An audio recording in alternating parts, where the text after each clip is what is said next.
certainly means business, doesn't he, Jose? First with a haircut, now with his comments as well.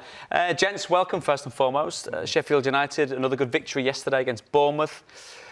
We'll get into perhaps why Jose might be bigging up his nearest rivals, but from your point of view, Merce, are we looking at a Sheffield United side that can finish in Europe? Well, I said on Soccer Saturday, I didn't think they could. I thought when the running comes, I thought they might just fall short, but they just keep on churning results out. I didn't mean to be disrespectful. I just thought they haven't had that run yet. You know, every game they play, they have to take it to the limit. You know, you look at other teams and they win a game and they come off and the manager goes, we're probably at 80% today, or we played in third gear. They have to play in fifth gear every week. And I just think, I don't know if that's going to take its toll in the end, but they're in there. They're in there. And what I like about them, everywhere they go, they have a go. I've seen them go to Tottenham and take the game to Tottenham and take the game to everybody they've played. And if they get in, they will thoroughly deserve it. There's no doubt about that. And what the manager's doing is I know what Klopp's done's great, but he's got special players. No disrespect to Wilder. If he gets these into Europe, for me, he's manager of the year, because you know you've got to work out what you're working with. And they were probably one of the favourites to get relegated. And at the moment, phenomenal. You're right about that, though. They even started slow against Bournemouth. Bournemouth were the better team for half an hour, and then they came alive and the place lifted at Bramall Lane. Fans have been brilliant. The fans at Bramall Lane, they have been brilliant. But the way they played after the first half an hour, they were the better team. And the winning goal is brilliant. The finish from Lundstrom, the way he takes the touch and the finish into the bottom corner is excellent.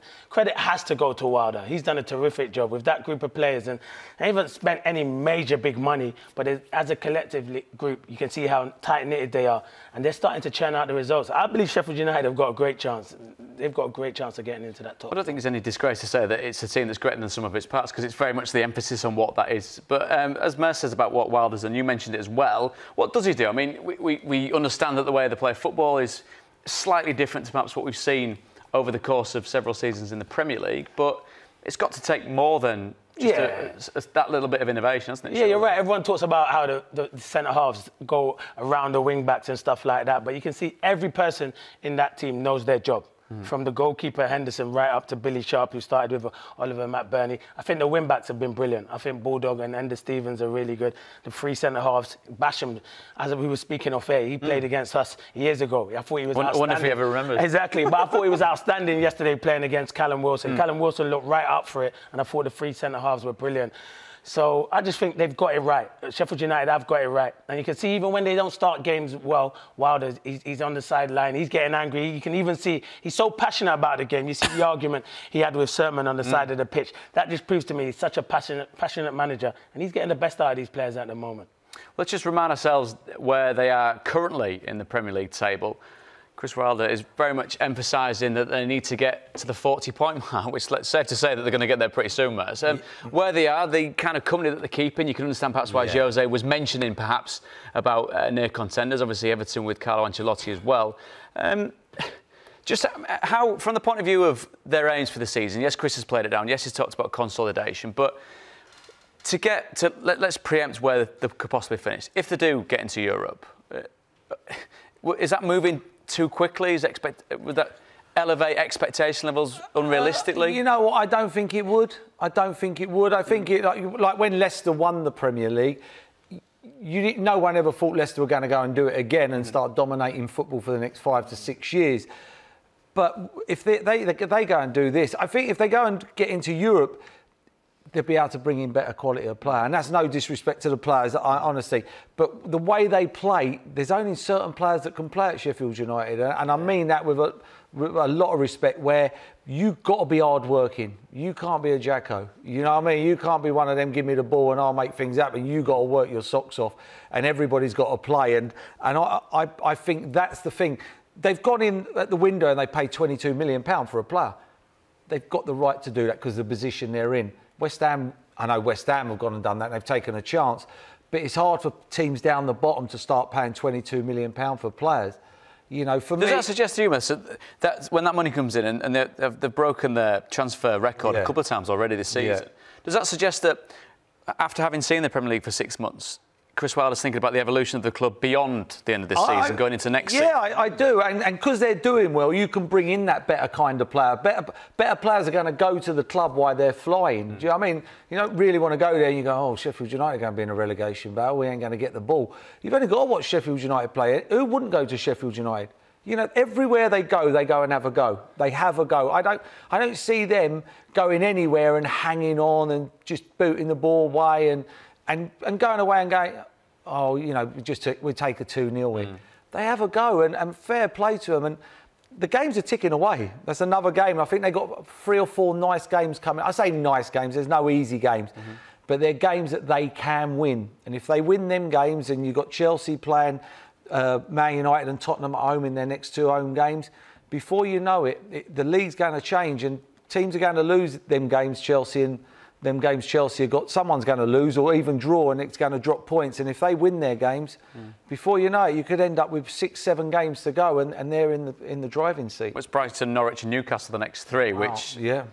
I mean, as there's no easy games, but... They're not easy games, but they'd fancy their chances against them. What I like what Wilder's done, you know, when you come up from the Championship, a lot of managers will go out and they'll buy 10 or 11 players and change it. Look what Fulham did. Look what Fulham did. Yeah, he stuck with what his principles, and Mercy's right. He brought in players that want to play his style of football. And if you don't buy into it, then you're not going to play. It's as simple as that. He buys players that are hard-working, and they have got some technical, good ability players in their team. You look at the likes of Norwood and Fleck. Fleck's been outstanding for me this season. I think he gets goals, he creates stuff. So they've got a lot of good footballers in that team. So you have to give huge credit to Wilder. I think he's kept the team together because I don't think he could have gone and got another 10 players better than the ones he got and said, right, I want to play this way.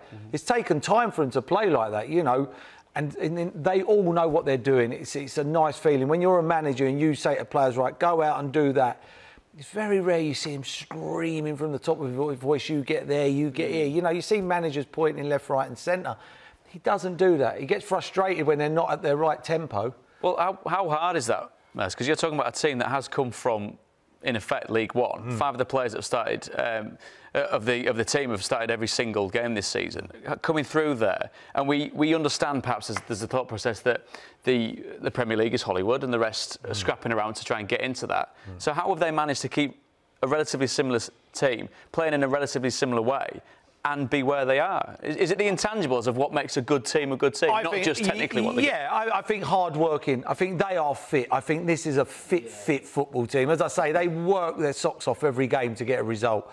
You know, I very rarely see Wilder come in and say, played out second gear today, I couldn't believe how bad we are and we won the game. That's not going to happen too often as a Sheffield United. And I think it's just you get on a roll. You get on a roll. You know, we've seen it from the conference coming to League Two, and League Two they fly up into League One because they're on a roll. We've seen it with Lincoln, you know, Tranmere, teams like that. When you get on a roll, and that's what Sheffield United are on. But fair play to him, as Clinton said, he kept the team. He could have easily gone the other way and gone, let's move on now. And a lot of managers would have. They would have, because there is a gap. There is, because more often than not, the teams that do come up do struggle. You get the odd ones like your Wolves and your Sheffield Uniteds, but Wolves spent a lot of money to get where they were. Sheffield United never. Is that perhaps why Jose puts Wolves in the same bracket? Should there be more of an expectation on Wolves to be a team that's knocking on the door of Europe than a Sheffield United? Yeah, maybe. They've spent good money, but not massively. But they'll be paying good wages. But they'll be paying really good wages compared to Sheffield United. And I think Wolves have got a great chance. I've seen a lot of Wolves. They've got a really good manager who a lot of the top clubs will be watching at the end of the season. I don't want Wolves fans to be shouting at the TV, but it's the truth. Nuno is a top manager and he's getting the best out. You look at the likes of Adama Traore, what he's done for him this season.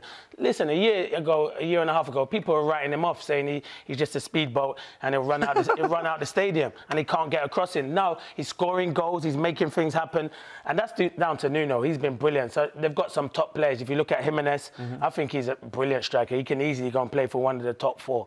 So Nuno might be coveted by other clubs.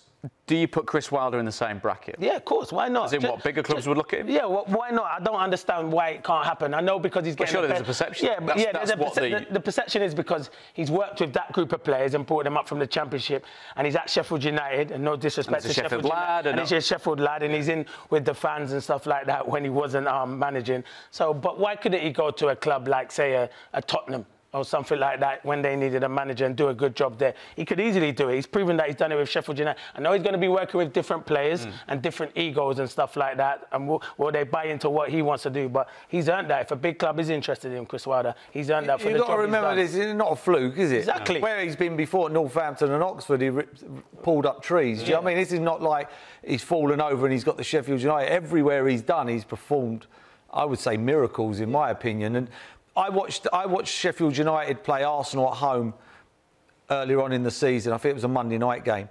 And I'm sitting there thinking, how is this man not manager of Arsenal? Why wouldn't you not, after that game, because of everything that was going on, you go and get that?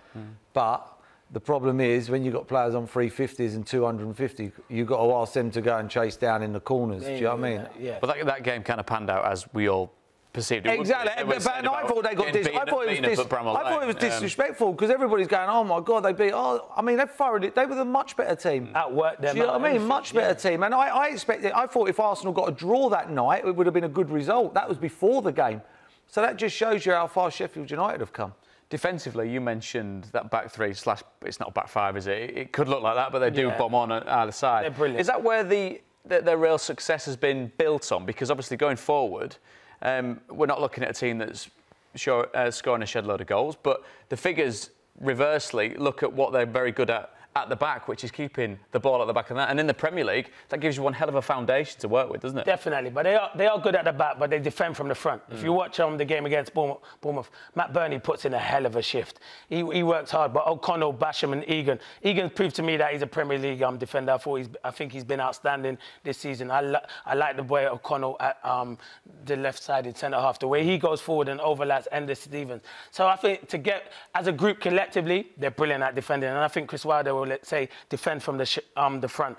Matt Burney and Billy Sharp's work rate against Bournemouth was first class, and then the three midfielders, they rat around and do their job. And when you have to give them huge credit when they're in possession of the ball, because they've worked so hard to get it back. They don't give it back straight away. They can use the ball really well. So, and then three centre halves use the ball ever so well as well. So defensively, they've been around, and you have to give credit to Henderson as well. I think Henderson, the goalkeeper, has been outstanding. He made a big save at 1-1 when Ryan Fraser was in, and it was a super save. He has made big saves this season. You have to. If you're going to keep 9 clean sheets, yeah, of course. You're not going to be a goalie who's not going to have to do anything. And I like him because he's confident. He's a confident lad, and he made a horrible mistake in the game against Liverpool. A horrible mistake. And the manager called him out. He could have easily gone into his shell, the lad. He could have, because he's a young lad, and he didn't. He come back out the next day, his shoulders were back, and he's got that bit about him. He's got that, I should be here. And I probably should be playing at higher, and he's got that. And I like that. Some people might think it's a bit flash or flash-arrogant. It's very much of the opinion that he's not going to go back to United until he's the first choice, as well as in Manchester United, does he? Right and all. Why shouldn't he? You want to be playing football. And he's playing in the Premier League.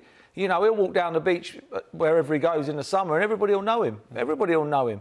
No one will know him if he was number 2 at Man United. For me, he takes a lot of credit as well, because he could have folded after that Liverpool goal, especially with the manager calling him out. And fair play to the manager. The manager knew what he was doing. He knew that he was big enough to take it. Absolutely. I've got visions of him walking on the beach in Scarborough now with everyone high-fiving. Yeah, high-fiving him.